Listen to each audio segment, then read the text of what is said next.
کسی کا اتنا بھی دل نہ دکھاؤ کہ وہ اللہ کی بارگاہ میں گڑ گڑا کر آپ کے لیے بد دعا کر دے، اللہ کے سامنے رو دے، گڑ گڑا دے۔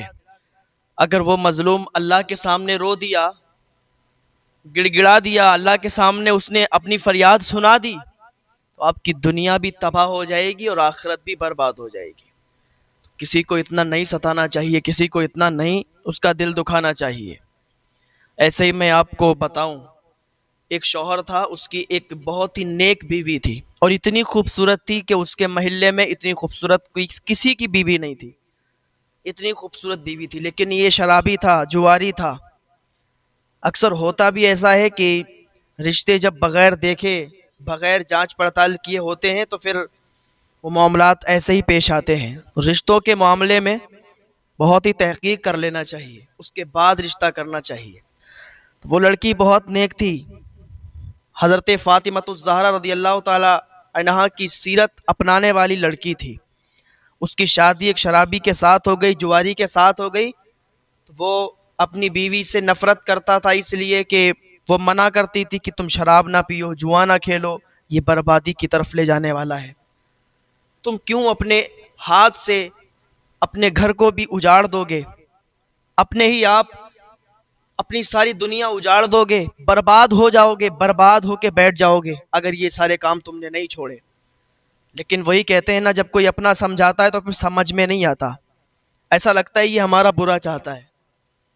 وہ اس سے نفرت کرنے لگا، اپنی بیوی سے، اور اس کو بہت مارتا، بہت اس کو ستاتا، بہت زیادہ پریشان رکھتا، بہت زیادہ دکھی کرتا۔ نمازیں پڑھتی، وہ رو رو کر اللہ کی بارگاہ میں دعا کرتی تھی۔ ایک دن کیا ہوا کہ یہ بیٹھا ہوا تھا تو اس نے ٹوک دیا کہ اے میرے شوہر، آپ میرے شوہر ہیں، میں آپ کو سمجھا رہی ہوں، ابھی بھی ٹائم ہے کہ تم شراب مت پیو، جوا مت کھیلو، ورنہ برباد ہو جاؤ گے۔ اسے غصہ آ گیا، اس نے چھرا اٹھایا اور اٹھانے کے بعد اپنی بیوی کا ایک ہاتھ کاٹ دیا۔ اللہ اکبر! جب بیوی کا ایک ہاتھ کٹا تو بہت چیخی، چلائی، بہت زیادہ پریشان، درد میں تڑپتی رہی، اور اس نے اس کی دوا بھی نہیں کرائی۔ بیوی کا ہاتھ کاٹ دیا، اس نے اللہ کی بارگاہ میں شکر ادا کیا کہ مولا تو جس حال میں مجھے رکھے تیرا شکر ہے، تو اگر اس حال میں مجھے دیکھنا چاہتا ہے تو اسی پر میں خوش ہوں، تیری رضا پر راضی ہوں۔ مجھے کوئی شکوہ نہیں ہے کہ میرے شوہر نے میرے ساتھ ایسا کیا، یا میرا شوہر ایسا نکل گیا، مجھے تڑپاتا ہے، مجھے دکھی رکھتا ہے۔ یا اللہ، میں تیری رضا پر راضی ہوں، اگر تو اس حال میں مجھے دیکھنا چاہتا ہے تو میں راضی ہوں۔ شکوہ نہیں کیا، اس نے ہاتھ کٹ گیا۔ یہ کتنی عظیم نعمت ہے، بہت بڑی نعمت ہے۔ انسان کا اگر ہاتھ نہ رہے تو پھر اسے بہت ہی عجیب لگے گا اور بہت ہی برا فیل ہوگا۔ اکثر لوگ کسی بھی تکلیف میں پڑ جاتے ہیں تو پھر اپنے آپ کو کوسنے لگتے ہیں کہ باپ میری قسمت کیا ہے، اللہ نے پتہ نہیں میری قسمت میں کیا لکھ دیا ہے اور ساری مصیبتیں مجھ پہ ڈال دی۔ تو لوگ ایسے کہتے ہیں، لیکن اس لڑکی کی ہمت کی داد دینی چاہیے۔ ہاتھ کٹ گیا لیکن اللہ کی بارگاہ میں شکر ادا کر رہی ہے، مولا تو جس حال میں مجھے رکھے میں خوش ہوں، میں راضی ہوں۔ ایسے ہی یہ ان کا سلسلہ جاری رہا، اور اس نے نہ جوا چھوڑا نہ شراب چھوڑی۔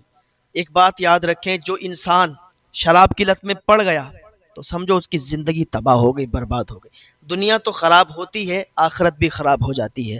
شراب ایک ایسی بیماری ہے، اس میں انسان نہ اپنی بیوی کو دیکھتا ہے، نہ اپنے گھر والوں میں سے کسی کو دیکھتا ہے، جب بھی جسے بھی چاہے گالی دیتا ہے، جیسا بھی جس کے ساتھ سلوک کرنا چاہے کرتا ہے، اسے کسی کی خبر نہیں ہوتی۔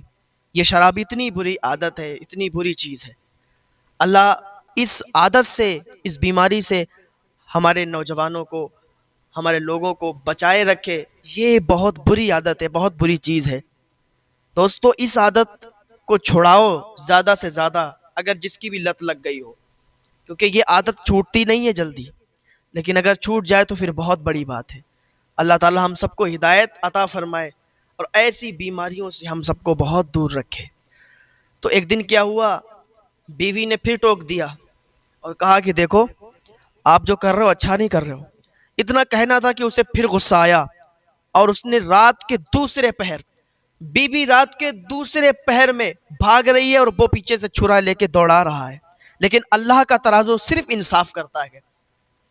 دنیا والے کسی کو کتنا بھی پریشان کر لیں، کسی کو کتنی بھی تکلیف دے دیں، لیکن جس کا یقین اللہ پر پختہ ہوتا ہے تو پھر اللہ خود اس سے بدلہ لیا کرتا ہے، کیونکہ اللہ کا ترازو صرف انصاف کرتا ہے۔